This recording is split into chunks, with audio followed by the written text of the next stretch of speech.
konzultáció, méghozzá a városi konzultáció a 2014-2020 közötti időszak fejlesztését bemutató rendezvénysorozat. És a kiinduló pont, ami azt gondolom, hogy nagy mértékben meghatározta azt, hogy ez a városi konzultáció elindul, az a népszavazási kezdeményezés volt. Tehát ha nincs népszavazási kezdeményezés, akkor nincs konzultáció sem. A Fidesz társadalmasítása sajnos mindig valamiféle politikai haszonszerzés céljából történik, hiszen a háttérben már régen eldöntött kérdésekről utólag konzultálnak, vagy pedig az eredményt úgy tüntetik fel, mintha az egy közakarat eredménye lenne. Gondoljunk itt az Uszoda esetére, ahol 7% döntött. Ennek ellenére a Jobbik támogatja ezt a konzultációt, ami február hónapban fog megvalósulni, mert szeretnénk lehetőséget adni a Veszprémben élő embereknek arra, hogy ezeken a lakossági fórumokon részt vegyenek és feltehessék a kérdéseiket, illetve véleményt nyilváníthassanak. Bár a közülési előterjesztés ebben a témában igen hiányosnak bizonyult, hiszen nem láthattuk még mellékletben sem azt a kérdőívet, amit a lakosság a postaládnájába majd megkap, illetve nem volt egy ütemezett rend, nem volt egy ütemterv azzal kapcsolatban, hogy a lakossági fórumok hol és milyen időpontban lesznek megtartva, illetve hogy a 16, illetve az az internetes csomagponttal kiegészült 17 projektet egy csomagban óhajtják bemutatni, vagy pedig külön tartanak ezekről a projektekről konzultációt. Tehát úgy érzem, hogy Veszprém város vezetése fordítva ül a lovon, hiszen először a lakosságot kellene megkérdezni, az érintettekkel kellene egyeztetni egy-egy projektet illetően, akarják-e vagy nem az adott fejlesztést, vagy ha igen, akkor hol, és ha megvan a megfelelő ideális helyszín, akkor jöhetne a szakma a maga érveivel, és utána egy újabb konzultáció keretében ezt meg kellene vitatni a lakossággal, ha szükséges, akkor finomítani kellene, és ezután indulhatna mondjuk egy beruházás, és itt konkrétan a biofűtőműre gondolok.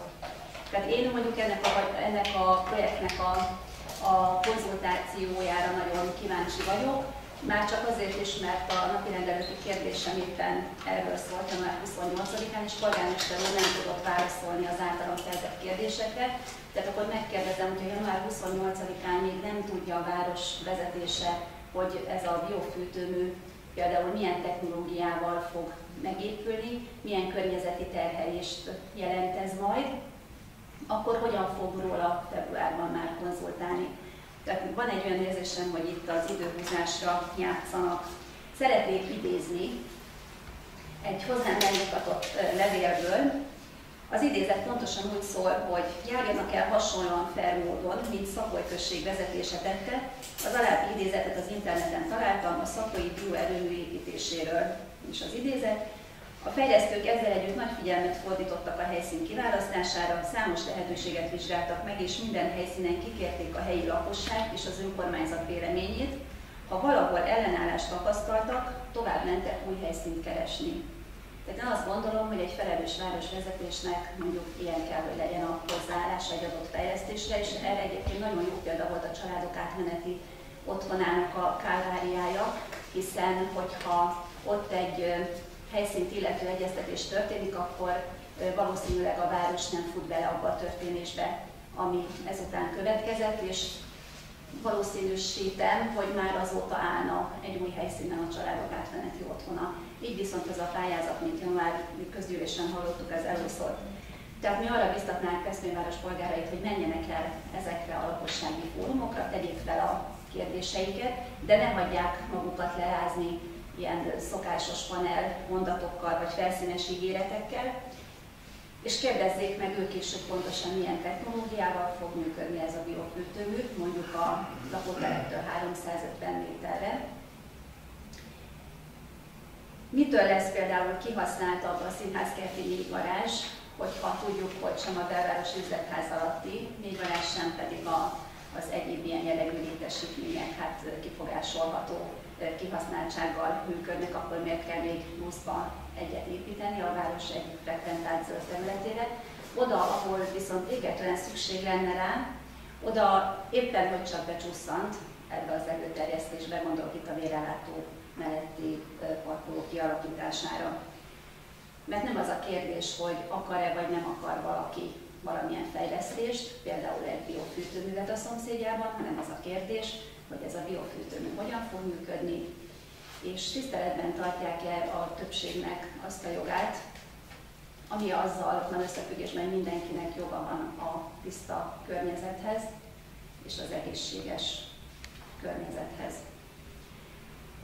Azt szeretnénk, hogyha ezeket a kérdőíveket felelősséggel töltenék ki, és nem pártszimpátia alapján döntenének, mérlegelnék, hogy egy-egy fejlesztésnek milyen következménye van, és tisztában lennének azzal is, hogy ezek a következmények, ezek a hatások nem csak az ő személyes életükre, hanem az egész városra kihatással lesznek. Nagyon rövidnek tartom azt az időt, amit a város vezetése erre a konzultációra fordít, hiszen ha februárban érkeznek meg a kérdőívek, mert mi ezt a tájékoztatást kaptuk a lakossághoz, és ezekből márciusi közgyűlésre már egy előterjesztés fog születni, akkor azt gondolom, hogy mindenki elgondolkodhat azon, hogy mennyire komoly ez a konzultáció. És visszatérve még a biofűtőműhöz, hogyha egy város egy beruházásra már közel 50 millió forintot elköltött, akkor én nem hiszem, hogy ennek a konzultációnak a végeredménye az lehet, hogy nem épül meg ez a biofűtőmű.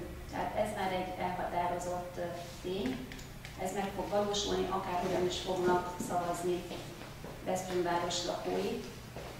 De mondom, a kérdés az, és a Jobbik is azt támogatnám, hogyha teljes körű felvilágosítást kapnának, főleg azok, akik a város részben élnek, hiszen az eredeti előterjesztés, ami kb. 2012 táján született meg, az még úgy kezdődött, hogy a város központjától 2,8 kilométerre, hát ilyen alapon írhatták volna azt is, hogy mit tudom én, a Balatonparton, vagy bárhol.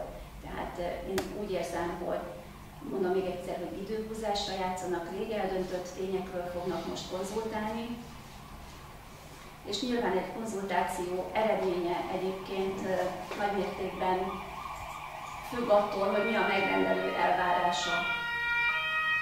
Egy népszavazás ezzel ellentétben egy törvényes keretek között lezajlott véleménynyilvánítás, aminek az eredménye megkérdőjelezhetetlen.